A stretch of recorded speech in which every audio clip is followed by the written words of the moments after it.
ஓம் சாய்ராம். அத்தியாயம் 1. நமஸ்காரங்கள். பாபா கோதுமை மாவு அரைத்த நிகழ்ச்சியும் அதன் தத்துவ உட்கருத்தும். புராதனமானதும் மிக்க மரியாதை உள்ளதுமான வழக்கத்தின்படி ஹேமத் பந்த் இந்த சாயி சச்சரிதத்தை பல்வேறு நமஸ்காரங்களுடன் எழுத ஆரம்பிக்கிறார். முதலில் எல்லாவித இடையூறுகளை நீக்குதற் பொருட்டாகவும் தன் பணி வெற்றியுறவும் 5 கரத்தனை யானை முகத்தனை மிக்க பணிவுடன் தலை தாழ்த்தி வணங்குகிறார். ஸ்ரீ ஷீரடி சாயியே கணபதி என்றும் கூறுகிறார். பின்னர் தன் மனத்திலே உதித்த எண்ணங்களை உயர்த்தி உணர்வூட்ட தம் தாய் சரஸ்வதியை நமஸ்கரிக்கின்றார். ஸ்ரீ சாயி அறிவின் தெய்வமே என்றும் அவரே தன் வாழ்க்கை கீதத்தை அழகுடன் பாடுகிறார் என்றும் கூறுகிறார்.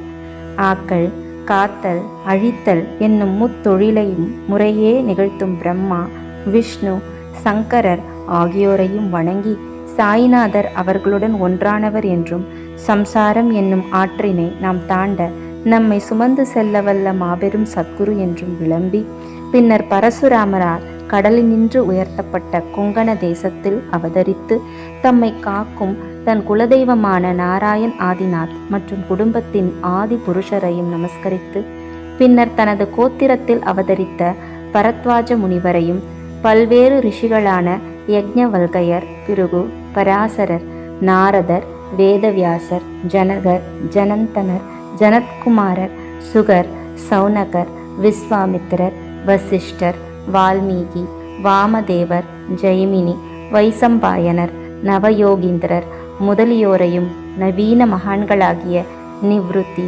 ஞானதேவர், சோபான், முக்தாபாய், ஜனார்த்தனர், ஏக்நாத், நாமதேவர், துகாராம், கனகர், நரஹரி முதலானோரையும் பணிந்து தலைவணங்கி, பிறகு தனது தாத்தாவான சதாசிவரையும் தகப்பனாரான ரகுநாதரையும் தம் இளம் வயதில் மறைந்த அன்னை மற்றும் அவரை வளர்த்த அத்தை, அன்பிற்குரிய அண்ணன் ஆகியோரையும் வணங்கி, பின்னர் படிப்பவர்களை வணங்கி தமது பணிக்கு முழு அன்பையும் சிதையாத கவனத்தையும் கொடுத்தருள வேண்டிக் கொண்டு, கடைசியாக தனது ஒரே அடைக்கலமும் பிரம்மமே மெய்ப்பொருள், பாரனைத்தும் மாயத் தோற்றம் என்று தனக்கு உணர்விக்கின்ற ஸ்ரீ தத்தாத்ரேயரின் அவதாரமான சத்குரு ஸ்ரீ சாய்பாபா அவர்களை நமஸ்கரித்து, அங்கனமே எம்பெருமான் வதியும் எல்லா ஜீவராசிகளையும் வணங்கி துதிக்கின்றார். பராசரர், வியாசர், சாண்டில்யர் முதலியோரது கருத்தின்படி பக்தியால் பலகாலம் துதித்தவற்றை சுருக்கமாக கூறிய பின்பு ஆசிரியர் பின்வரும் நிகழ்ச்சியை விவரிக்கிறார். 1910ஆம் ஆண்டிற்கு பின் எப்போதோ ஒரு நாள் நல்ல காலை நேரத்தில் மசூதிக்கு சாய்பாபாவை தரிசிப்பதற்காக சென்றிருந்தேன். பின்வரும் நிகழ்ச்சியை கண்ட நான் ஆச்சரியத்தால் தாக்கப்பட்டேன். தமது முகம், வாய் இவற்றை கழுவிய பின்பு சாய்பாபா கோதுமை மாவு அரைக்க தயார்படுவதில் முனைந்தார். ஒரு சாக்கை தரையில் விரித்து அதன் மேல் திருக்கையை வைத்தார். பின்பு முரத்தில் கொஞ்சம் கோதுமையை எடுத்து தம் கஃப்னியின் கைகளை மடக்கி விட்டு கொண்டு கையளவு கோதுமையை திருக்கை குழியில் இட்டார். திருக்கையை சுற்றி கோதுமையை அரைக்கத் தொடங்கினார். பிச்சை எடுத்து வாழ்ந்து எவ்வித உடைமையும் சேமிப்பும் அற்ற இவர் கோதுமை மாவு அரைக்க வேண்டிய அவசியம் என்ன என்றவாறு நினைத்தேன். அங்கு வந்த சிலரும் அவ்வாறே எண்ணினார்கள். ஆயின் ஒருவருக்கும் பாபா என்ன செய்கிறார் என்று கேட்க துணிவு வரவில்லை. பாபா மாவரைக்கும் இச்செய்தி உடனே கிராமத்தில் பரவி ஆண்களும் பெண்களும் பாபாவின் செய்கையை காண பெருந்திரளாக மசூதிக்கு வந்தனர். கூட்டத்தில் இருந்த தைரியமுள்ள 4 பெண்மணிகள் வலிய நுழைந்து பாபாவை ஒரு புறம் ஒதுக்கிவிட்டு திருக்கையின் கைப்பிடியை பற்றி பாபாவின் லீலைகளை பாடியவாறு மாவரைக்க தொடங்கினர். முதலில் பாபா கடும் கோபம் அடைந்தார். ஆயின் அந்த பெண்மணிகளின் அன்பையும் பக்தியையும் கண்டு மிக்க சந்தோஷம் அடைந்து புன்னகை புரியலானார். அவர்கள் அவ்வாறு அரைத்து கொண்டிருக்கையில் பாபாவுக்கு வீடோ பிள்ளைகளோ அன்றி அவரை கவனிக்க யாருமே இல்லை ஆதலால், அவர் பிச்சை எடுத்து வாழ்ந்தார் ஆதலாலும் அவருக்கு ரொட்டி செய்ய கோதுமை மாவு தேவை இருக்கவில்லை. எனவே இவ்வளவு அதிகமான மாவை என்ன செய்வார்?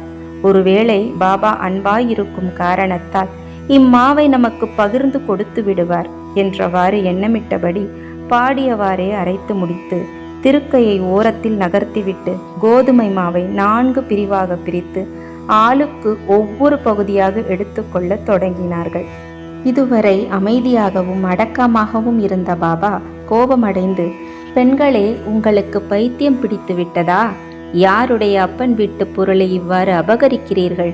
நீங்கள் தடங்கலின்றி மாவை எடுத்துச் செல்வதற்கு நான் முன்னம் உங்களிடம் கடன்பட்டிருக்கிறேனா என்ன? தயவு செய்து இப்போது இதை செய்யுங்கள். இம்மாவை எடுத்துச் சென்று கிராம எல்லைகளில் கொட்டிவிட்டு வாருங்கள் என்றார். இதை கேட்ட பின் அவர்கள் வெட்கமடைந்து தமக்குள் ஏதோ முணுமுணுத்து கொண்டு கிராம எல்லைக்கு சென்று பாபா குறிப்பிட்டபடி அங்கே மாவை பரப்பிவிட்டார்கள். பாபா செய்த இவைகளெல்லாம் என்னவென்று ஷீரடி மக்களை வினவினேன்.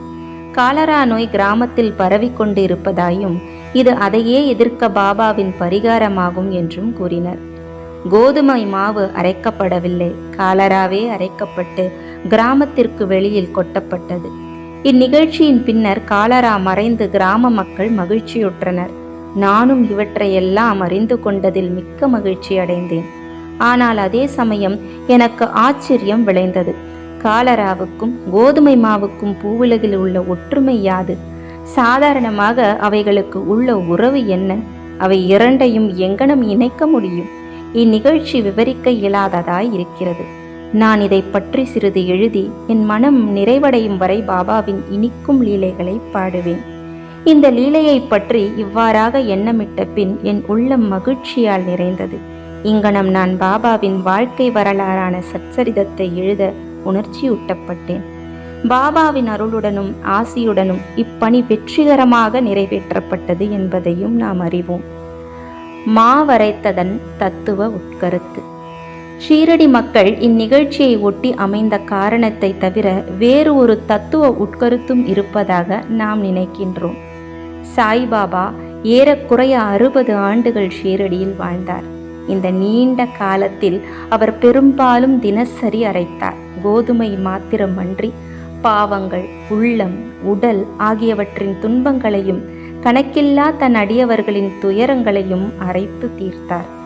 கர்மம், பக்தி என்ற 2 கற்கள் அவர் திருக்கையில் இருந்தது. முன்னது கீழ்கல்லாகவும் பின்னது மேற்கல்லாகவும் பாபா பிடித்து அரைத்த கைப்பிடி ஞானமாகும். சத்துவம், ராஜசம், தாமசம் என்ற முக்குணங்களைச் சேர்ந்த நமது எல்லா உணர்ச்சிகள், ஆசைகள், பாவங்கள், அகங்காரம் இவைகளை நிகழந்துகளாக்கி முன்னோடி வேலையாக அரைக்கப்பட்டாலன்றி ஞானம் அல்லது தன்னை உணர்தல் என்பது முடியாதென்பது பாபாவின் உறுதியான தீர்ப்பாகும். இக்குணங்களை தள்ளிவிடுவது அத்தகைய கடினமானது. ஏனெனில் அவைகள் அவ்வளவு நுட்பமானவை. கபீரின் ஒரு நிகழ்ச்சியை இது ஞாபகமூட்டுகிறது. ஒரு பெண்மணி சோளத்தை அரைத்து கொண்டிருந்ததை பார்த்துவிட்டு அவர் தன் குரு நிபத் நிரஞ்சனரிடம், திருக்கையிலிடப்பட்ட சோளத்தை போன்று இவ்வுலக வாழ்க்கை என்னும் திருக்கையாலே நசுக்கப்படும் போது நான் அஞ்சுவதனால் அழுகிறேன் என்று கூறினார். நிபத் நிரஞ்சனர், பயப்படாதே, நான் செய்வது போல் இத்திருக்கையில் உள்ள ஞானம் என்னும் பிடியை பிடித்துக்கொள். அதிலிருந்து நெடும் தூரம் சென்று திரியாதே. ஆயின் உட்புறமாக திரும்பு. அப்போது நீ காப்பாற்றப்படுவது நிச்சயம் என்று பதிலளித்தாராம். ஸ்ரீ சாயியை பணிக. அனைவருக்கும் சாந்தி நிலவட்டும். ஜெய் ஜெய் சாய்ராம்.